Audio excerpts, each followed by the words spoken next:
You have published 30 blog posts, each targeting a different keyword, and none of them seem to rank well. They cover a wide range of topics, some about email marketing, one about Instagram captions, another about invoice templates, and a random post about meal prep. Individually, each post might be decent. But from Google's perspective, your site does not look like an authority on anything because it is not going deep on any single topic. Content clusters solve this problem. A content cluster is a group of interlinked pages organized around one core topic, designed to show search engines that your site covers that subject thoroughly. In this video, you will learn what a content cluster actually is, how the pillar and spoke structure works in practice, and how to plan your first cluster from scratch without overcomplicating it. If you have been publishing scattered content and wondering why traffic stays flat, this framework gives you a focused path forward. A content cluster has two parts, a pillar page and supporting pages. The pillar page is a broad, comprehensive article that covers the core topic at a high level.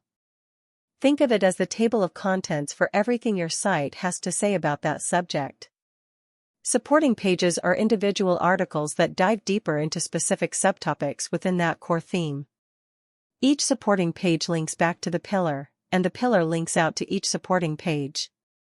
This internal linking pattern is what creates the cluster structure. Here is a concrete example. Say your site is about freelancing. Your pillar page might be the complete guide to freelance pricing. It covers the main concepts: hourly versus project pricing, value-based pricing, retainers, and scope creep. Each of those subtopics then gets its own supporting article. Hourly versus project pricing for freelancers would be one. How to write a freelance retainer agreement would be another. What to do when a client asks for a discount would be a third. Each supporting page targets a specific long-tail keyword, answers a specific question, and links back to the pillar page. Why does this work? Because search engines do not just evaluate individual pages. They evaluate how well your entire site covers a topic. When Google crawls your freelance pricing pillar and finds 10 supporting articles, all internally linked and all on closely related subtopics, it is strong evidence that your site is a thorough resource on freelance pricing. A competitor who published one general post about pricing without any supporting content looks thinner by comparison. The cluster does not guarantee higher rankings, but it creates a structural advantage that isolated posts cannot replicate. It also helps readers. Someone landing on your retainer article can click to the pillar for the full pricing picture, or jump to the scope creep article if that is their real question. The cluster keeps them on your site longer because every link leads somewhere relevant. Planning a content cluster starts with choosing the right core topic. The ideal pillar topic is broad enough to have multiple subtopics but specific enough to match your site's niche. Marketing is too broad. Email subject lines is too narrow to serve as a pillar. Email marketing for e-commerce sits in the middle and naturally breaks into subtopics like welcome sequences, abandoned cart emails, segmentation, deliverability, and list building. Once you have your core topic, brainstorm subtopics by asking 3 questions. What would a beginner want to know first? What are the common mistakes people make? And what are the deeper tactical questions that come up after someone understands the basics?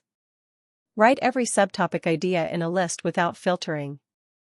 You can trim later. A strong cluster typically has 8 to 15 supporting pages, though you do not need to publish them all at once. Now map the internal links.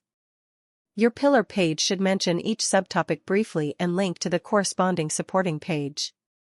Each supporting page should link back to the pillar and, where it makes sense, link to 1 or 2 other supporting pages. Do not force crosslinks. If the retainer article naturally mentions scope creep, link to your scope creep article. If it does not mention deliverability, do not shoehorn a link in just for structure. A real-world workflow looks like this. Week 1, you publish the pillar page. It does not need to be perfect, but it should be thorough. Weeks 2 through 6, you publish 1 supporting article per week. Each time you publish a new supporting article, you go back to the pillar and add a link to it. Over 6 weeks, your cluster grows from 1 page to 7 pages, all connected.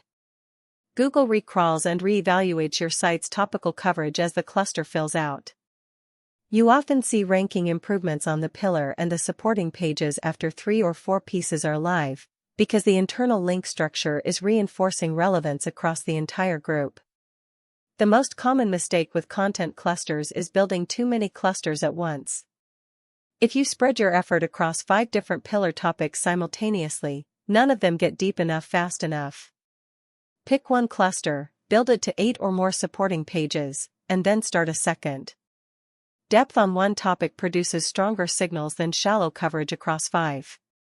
Another mistake is writing supporting articles that are too similar to each other. If you have 3 articles about email subject line tips, writing better email subject lines, and email subject line best practices, you are cannibalizing yourself. Each supporting page should target a distinct subtopic with a distinct intent. Before writing, search the keyword and confirm the SERP shows different results from your other supporting pages. If the results overlap heavily, merge those ideas into one article. Here is a simple cluster planning checklist. First, choose a core topic that is broad enough for 8 or more subtopics but specific enough for your niche. Second, list every subtopic you can think of, then remove duplicates and near duplicates. Third, check each subtopic keyword by searching it and verifying the intent and competition level. Fourth, draft your pillar page outline, mentioning each subtopic with enough context that the link feels natural. Fifth, schedule your supporting articles. 1 per week is a sustainable pace for most solo operators. Sixth, after each supporting article is live, update the pillar with a link to the new page. Seventh, revisit the cluster quarterly to check for gaps, outdated information, or new subtopics that have emerged. Content clusters are not a complicated strategy. They are an organizational framework that aligns how you create content with how search engines evaluate topical coverage. One well-built cluster will usually outperform 20 random posts on unrelated topics. Start with the topic you know most about, plan the subtopics, and build outward one article at a time. SEO Signal Room explains how search engines, keywords, content clusters, backlinks, and search intent actually work. The channel turns confusing SEO advice into practical frameworks for bloggers, founders, marketers, and creators who want search traffic that can compound over time. This video is general SEO education, not a guarantee of rankings, traffic, or revenue. Search results vary by query, site quality, competition, location, intent, timing, and algorithm changes.